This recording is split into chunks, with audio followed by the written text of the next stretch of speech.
Ever heard of a guy calling himself the happiest man on earth after living through the Holocaust?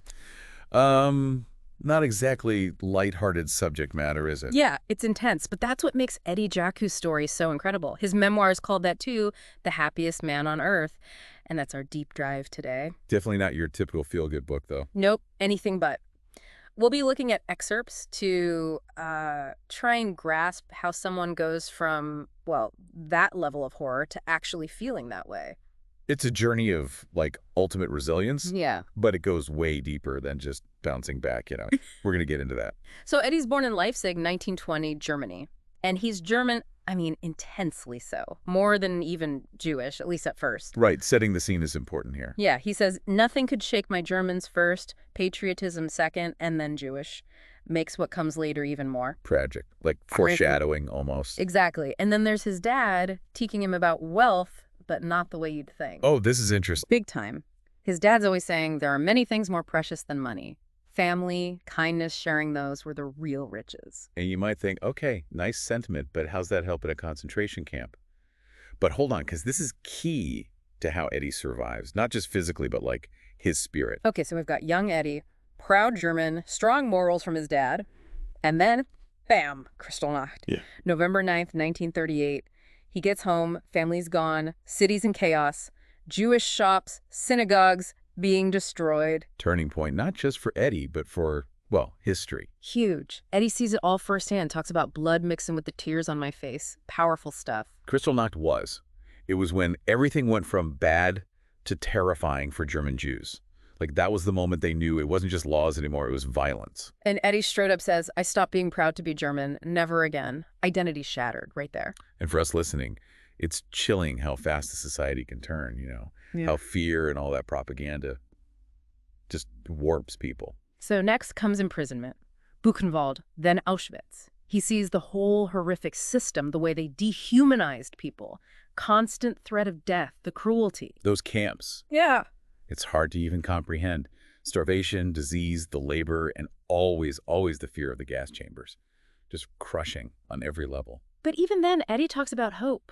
Little things like a stranger sharing some food or someone. So in the camps, Eddie's a mechanical engineer. That skill gets him jobs that, in a way, fueled him a bit. Like, those lessons almost prepared him for the unthinkable. Skills, inner strength, connecting with people, they become his weapons against becoming less than human, which is what the Nazis wanted. Powerful stuff. And then there's his escape from a train to Auschwitz. Total act of defiance. And it shows just how much he wanted to live. So there he is, escaping certain death, driven by this incredible will and hope. Where does his story go from here?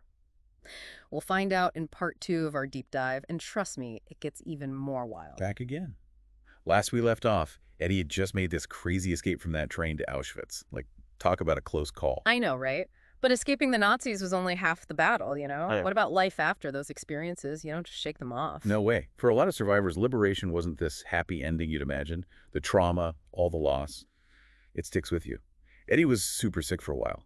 Even once he physically recovered, rebuilding a life was a whole other struggle. He went back to Brussels for a bit, but eventually he ended up in Australia, about as far away from that nightmare as you can get.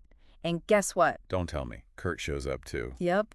Reunited in Australia. I mean, think about that. After everything they went through, that friendship was still going strong. The world's been ripped apart, but that connection holds.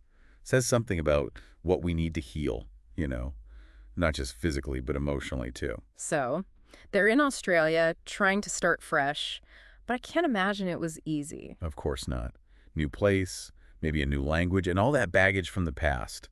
Talk about resilience. And Eddie does build a life. He meets Fleur, gets married, starts a family. But there's this story from his book that really stayed with me. It's about their wedding anniversary. Okay, what's so special about their anniversary? Well, they chose to get married on April 20th. Hold on.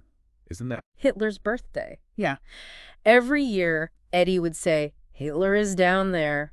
Sometimes, when we celebrate our wedding anniversary on 20 April, this birthday, we are still here.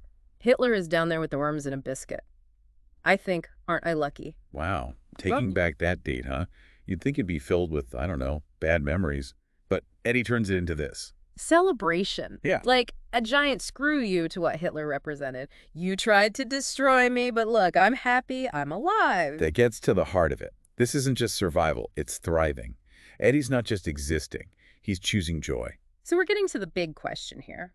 How does someone who saw the worst of humanity become the happiest man on earth? You got to remember, happiness, Hmm. it's not always this thing that just happens to you. It's a decision, Yeah. a choice you make every day, and that's what Eddie did. He talks about finding joy in the everyday stuff, right? Family dinners, time with friends, watching his kids grow up.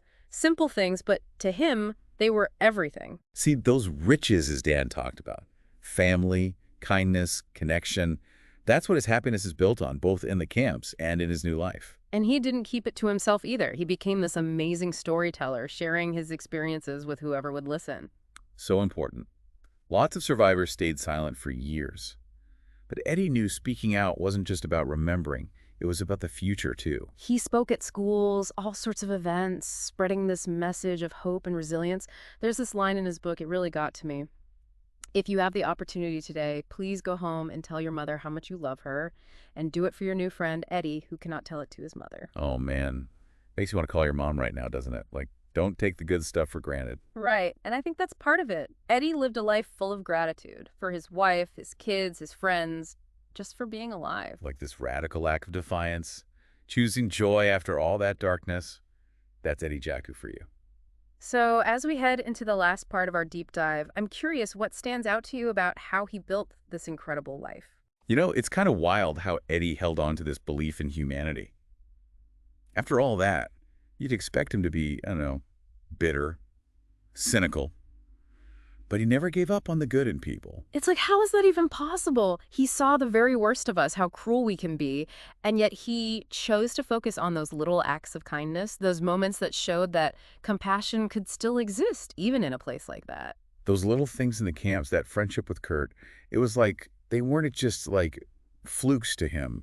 They were proof that even when surrounded by all that evil, there was still good in the world. And it wasn't just about seeing kindness, it was about choosing it. Remember that thing about telling your mom you love her? That wasn't just some sentimental advice, it was a challenge, you know? Like, go out and create those moments yourself. Make the world a little better. Totally. It's like he was saying, hey, I've seen the worst, but I still believe in the best, and so should you.